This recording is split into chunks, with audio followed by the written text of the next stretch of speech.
But No, of course. why did you agree to do this interview with us today? Well, again, I understand that folks had a lot of questions, I'm sure, still after the trial. So I wanted to be sure to answer those questions.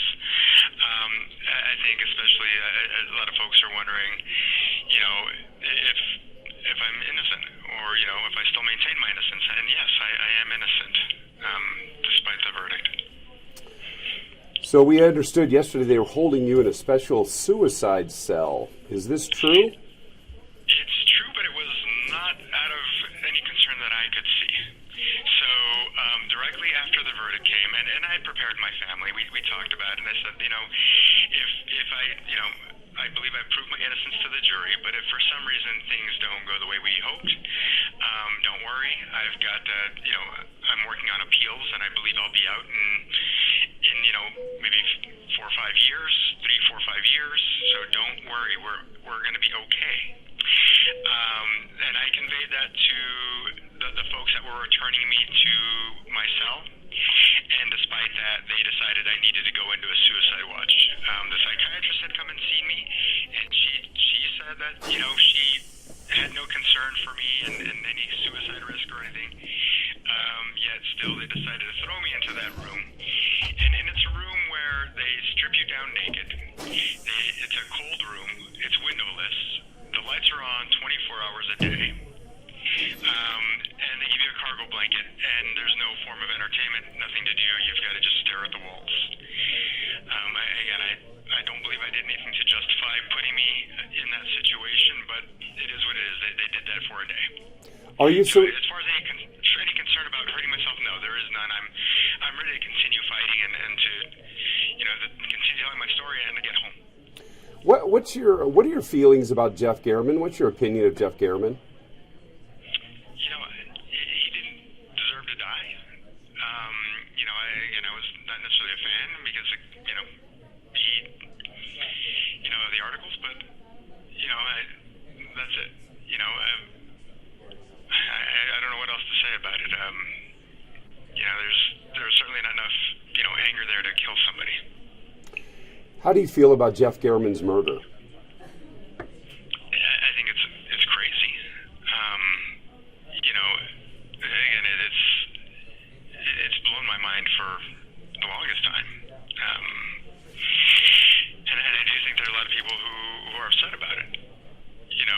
I'm upset from the standpoint that it's been pinned on me, and here I am. I'm going to suffer.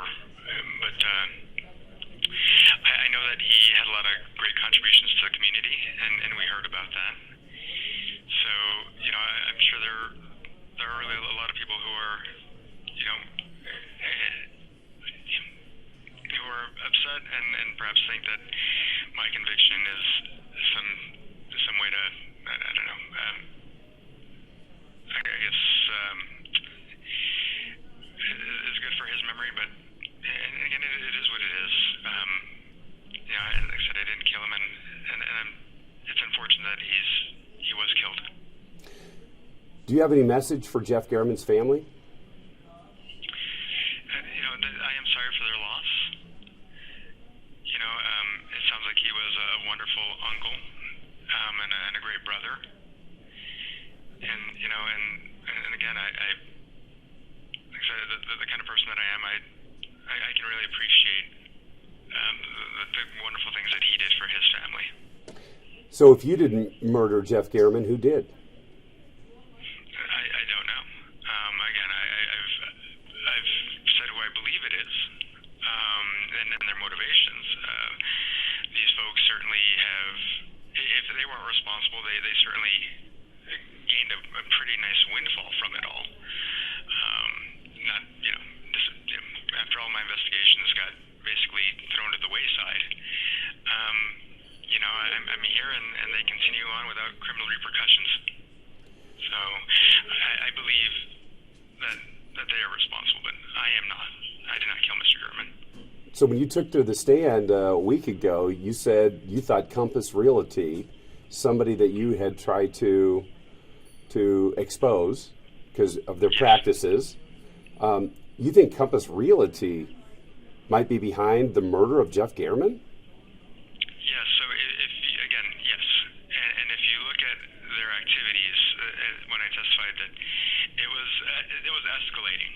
started with just trying to threaten with lawsuits.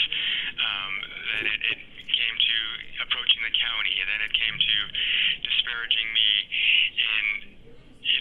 in court pleadings. Then it came to the point where they decided to run their own candidate in the race for my seat. One of their own real estate agents, a Compass Realty real estate agent, was running for the office as a nonpartisan candidate. And then they decided to back Rita Reed. 2 weeks before Mr. Gurman's first article, Rita Reed received a $10,000 donation between Adam Fenn, one of their realtors, and Compass Realty themselves. Then, of course, 2 weeks later, this article comes out, and then thereafter, these funds appear to go to the text messaging campaign that ultimately results in my loss. But despite that, I continued to fight Compass Realty. I went ahead and went to court. There was a video that the jury got to watch that showed that, again, I was not lying down. I was not checked out. This wasn't the end as far as my term goes. So about, again, a few days before Mr. Gurman was murdered, I got an order entered that was going to give me the investigative powers to do what should have been done with these investigations. And again, I think this is just the next logical step. And at the end of the day, when we look at it, again, they're not going to suffer any criminal repercussions. They're not going to suffer any loss of their license or anything, because my credibility is shot. People, go on, please. Sorry. So it's your contention that a local realty company hired a hitman to murder Jeff Garriman and then plant evidence at your house, and you said you couldn't even clear the district attorney, Steve Wolfson, in this conspiracy. Is that your contention? No, I didn't say that he was involved in the conspiracy to murder. I mentioned the fact that when Detective Jappy had found criminal concerns that he conveyed to me, and this is again about a week or two after DA Wolfson introduced me to Detective Jappy, that a week after that, DA Wolfson received a donation from one of the Compass Realty real estate agents. And this is after, again, Detective Jappy had mentioned his own concerns about certain conduct. Basically, the thieving of personal property from inside the home and the vehicles of these decedents. That, again, a week later, Steve Wolfson received a donation, and now fast forward, there's no criminal wrongdoing whatsoever. And if you watch the trial, you saw that I showed that, in one of these homes, we were able to prove that the carpeting, all the flooring was in the home, the kitchen was in the home before Compass Realty got a hold of it. But then, just before the sale to one of their partners, the flooring is ripped out, the kitchen is ripped out. If devaluing a home like that is not criminal conduct, then I can't believe, I can't imagine what is at this point. But and if you'd ask the families that were cheated by Compass Realty over and over again, whether or not they think that they just suffered from a loophole, I think they're going to say otherwise. I think they're going to believe, they're going to agree that this is criminal conduct. I just want to make sure I understand your contention here.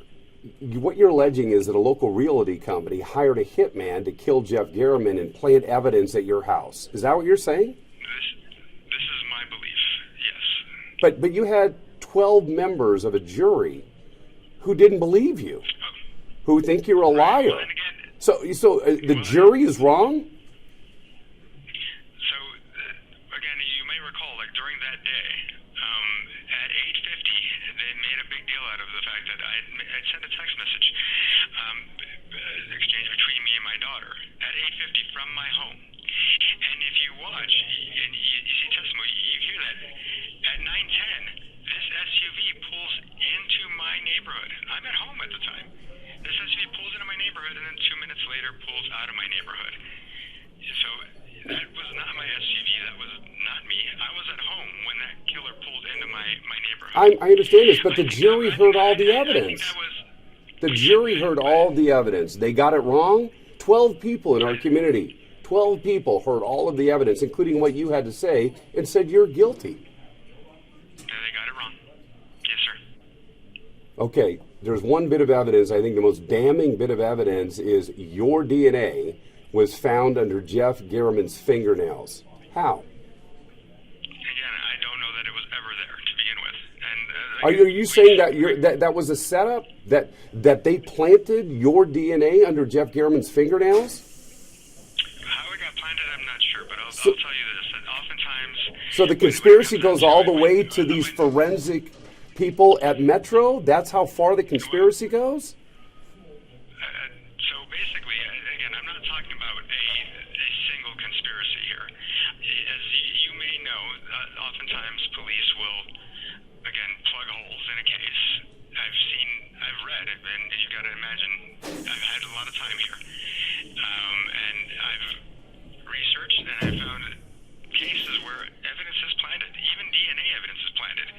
Here in Clark County. Why would Metro detectives plant evidence against you? Why would they care about pinning the murder on you? As I said before, Detective Jappy wanted to, basically, he wanted to take me down. So, and the other folks just lined up because it was their duty. So Compass Realty, Detective Jappy, all of these people are involved in this conspiracy against you. Again, sir, like I said, you're creating one conspiracy out of all the different actions. And what I'm saying is, it doesn't take for all these people to knowingly be involved in Mr. Garriman's murder. It's just a couple of individuals taking advantage of the various working parts of the system. So, again, you can repeat it that way, but I'm not going to say that there was one mass conspiracy where all these people knew about the murder. No. But wouldn't there have to be for... I want to make that clear, especially to the audience, that despite what you're saying, that's not what I'm saying. But wouldn't that have to be true, that there was a mass conspiracy for them to plant all this evidence against you, for them to hire a hitman and try to pin it on you? It sounds like a vast conspiracy in your head. No, sir. No, again, like I said, you're conflating the issues. There's the one component where it's basically Compass Realty and Detective Jappy. And like I said, oftentimes when one officer needs help, just plugging holes in their case because they think that that's what they need to do, other officers will do what they have to. And like I said, I've seen numerous cases. I'm sure you've heard stories as well yourself. But so it is what it is. And folks can believe me, they cannot, but I'm innocent, period. So you've never really been in any major trouble in your life. What is life behind bars like for a person like you? It really started off as a nightmare, especially when I told you about that, when you asked me about that suicide watch question. When I first got here, they decided to throw me in there for 8 days. I was cleared of, it was supposed to be a 72-hour hold, and before the 72 hours, they did clear me, but it was decided I'd still sit in here for another 5 days, or in that particular situation. But so it started off very rough. I guess that humans, we end up becoming accustomed to whatever comes our way sooner or later, and so I've become accustomed to it. I don't like it. I want to be with my family. I love my family, but I'm fighting, and I'm going to continue fighting. I'm going to, I believe I'm going to win my appeal, and I'm going to get home and get back to my family. So you're 47 now. You're, according to the sentence, going to spend at least 20 years behind bars. That puts you at 67 before you'd be eligible for parole. What about the thought of spending the rest of your life behind bars? What's that like? And again, life is short, and despite all this craziness that's occurred now, I mean, I think, and again, I did try to take my life at that one point because they'd broken me, the police that day. But I am now of the mindset that I'm going to live life, try to tell my story, and try to fight to get back home. And so, with respect to how many years it takes, if I don't succeed, then so be it. I'll just try to make the best of life because, as far as I know, we've only got one. So on the witness stand, you did admit to having an affair with one of your staffers, something that you denied for a long, long time. You lied about it. You admitted you lied about it. Doesn't that make you a liar? I testified truthfully on the stand, and so you can decide what you want about that. And as I mentioned before, I felt it was a private. Well, I didn't say it was a private matter, but I think that should be implied when I say I wanted to protect our families. This is not. This is just when I lied. It was. I just didn't want our families to go through more grief because it seems like that was the sensational, salacious part of this whole thing that people enjoyed hearing about. And I just don't know that it was. I don't think it was necessarily wrong to want to protect my family and the family of that person. But I mean, you all can decide what you want about it. But that was my motivation, and I don't think all people would begrudge me trying to protect our families from further misery from people repeating this over and over again. The jury did hear you testify in your own words. You were able to tell your story for over an hour, and they didn't believe you. The jury thinks you're a liar. They can think I'm a liar if they want. Certainly, that's their choice. And what am I going to do about it? It's, again, we'll just move forward. Why did you have scores of? This is going to end in 2 minutes. Why did you have scores of pictures of Jeff Garriman's house on your devices? Why? I did not. They found him. I did not. So they say, but I know I did not. Those things don't even make sense. As I testified. So they're lying about that? Someone is, yes. But again, like I said, those items just they don't make sense from any standpoint. People want to know where the murder weapon is. Where's the murder weapon? I have no idea because I did not kill Mr. Garman. And then the red Denali. They see the red Denali, maroon Denali, in front of Jeff Garriman's house. They believe that's the vehicle that the murderer drove. And it just by happenstance, your family has a maroon Denali. I don't think it's by happenstance that the killer had a similar maroon Denali at all. And again, during testimony by everybody, there was supposedly this camera that was right across the street that was pictured in Google Maps. If that were me and I saw there was a camera right across the street, again, I would not want to commit any kind of act where I didn't want to get caught on camera when I knew there was a camera directly across the street. So I think that too just speaks to the fact that I didn't do this. It'd just be crazy to do something like that. To put yourself on camera, to put your own vehicle in front of a camera would be just insane. It makes no sense. Just one final question, Mr. Tellis. Yes, sir. I talk to a lot of people in the community, and I don't hear a lot of sympathy for you. In fact, a lot of people are happy that you were sentenced to life in prison. What do you have to say to those people?